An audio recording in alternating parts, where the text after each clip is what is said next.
오늘은 여름철 불청객인 액취증이 정확히 어떤 것이고 어떤 원인으로 인해서 발생하는지, 예방이나 관리는 어떻게 하는 것이 좋을지 하나씩 알아보도록 할게요. 안녕하세요, 내과주민 닥터케이입니다. 여름이 다가오면서 많은 분들이 좀 고민이신 부분이 있을 거예요. 땀이 증가하면서 땀으로 인해서 발생하는 냄새, 고민이신 분들 많으시죠. 특히나 겨드랑이에서 나는 땀은 다른 냄새의 정도와 다르기 때문에 골치 아프신 분들이 많으실 텐데요. 유독 나의 겨드랑이에서 나는 땀의 냄새가 지독하다 이렇게 느끼시는 분들은 의심해야 되는 질환이 있어요. 바로 액취증인데요. 오늘은 여름철 불청객인 액취증이 정확히 어떤 것이고 어떤 원인으로 인해서 발생하는지, 예방이나 관리는 어떻게 하는 것이 좋을지 하나씩 알아보도록 할게요. 오늘 영상이 여러분의 여름철 개인 위생에 조금이라도 도움이 되면 좋을 것 같아요.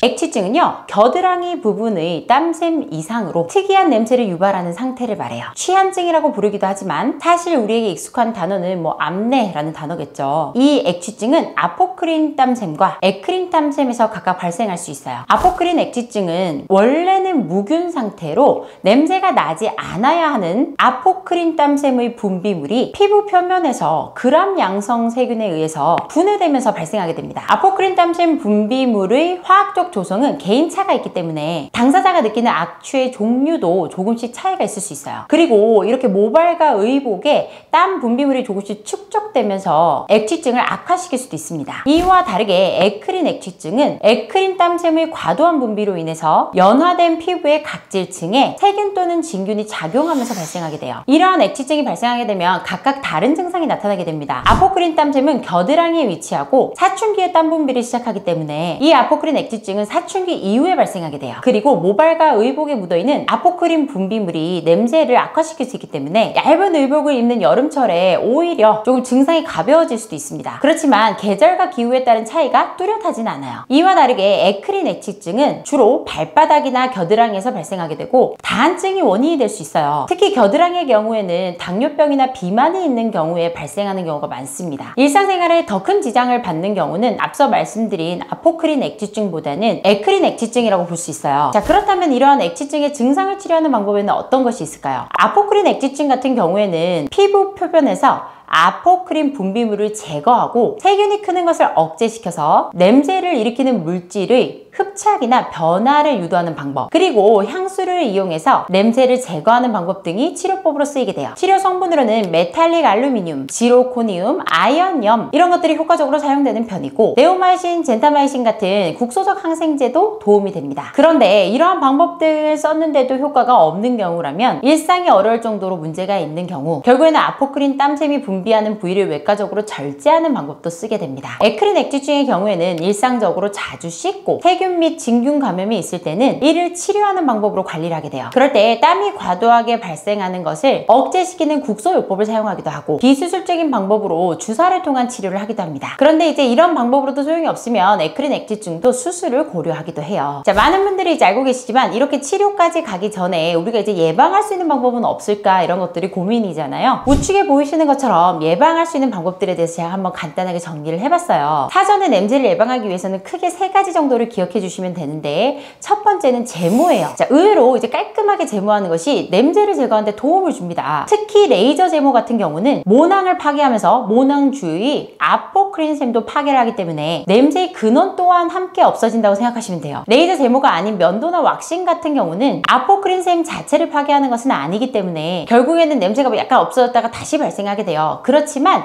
그 냄새가 유지되는 지속성을 줄일 수가 있습니다. 두 번째는 식습관이에요. 의외로 식습관인데 고지방이나 고칼로리 음식을 먹으면 액취증이 심해질 수가 있습니다. 왜냐하면 고칼로리 음식은 땀샘 분비를 촉진시키는 호르몬의 분비를 촉진시켜버립니다. 그리고 채취도 더 강하게 만들어요. 그리고 마지막 3번째는 항균 제품을 사용하는 거예요. 항균 기능이 있는 제품을 사용하면 액취증 완화에 도움을 줄 수 있습니다. 그리고 그 이외에도 비누로 겨드랑이를 자주 씻거나 땀띠 파우더, 데오드란트 같은 것을 뿌리는 방법이 있어요.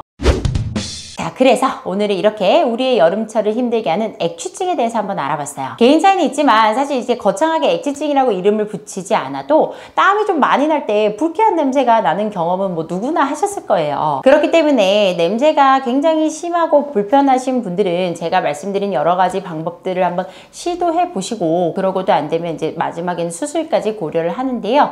가볍게 냄새가 좀 나거나 땀이 좀 많이 난다 이런 분들도 아까 말씀드린 예방 방법들을 실천해 주시면 어느 정도 그렇게 냄새와 악취가 나는 것을 막을 수 있을 거예요. 자, 그리고 이제 가장 중요한 것은 본인이 일상생활에서 스트레스를 받지 않아야 한다는 거니까, 내가 너무 스트레스를 받거나 하는 분들은 진지하게 치료를 한번 고민해 보시는 것도 좋을 것 같아요. 왜냐하면 이 액취증은 해결을 할 수 있는 질환이니까요. 자, 이렇게 오늘 액취증에 대해서 설명드렸어요. 여러분 여름철 건강하게 보내시길 바라고요. 오늘 영상이 마음에 드셨으면 구독과 좋아요, 알림 설정 부탁드릴게요. 감사합니다. 내과전문의 닥터 K였습니다.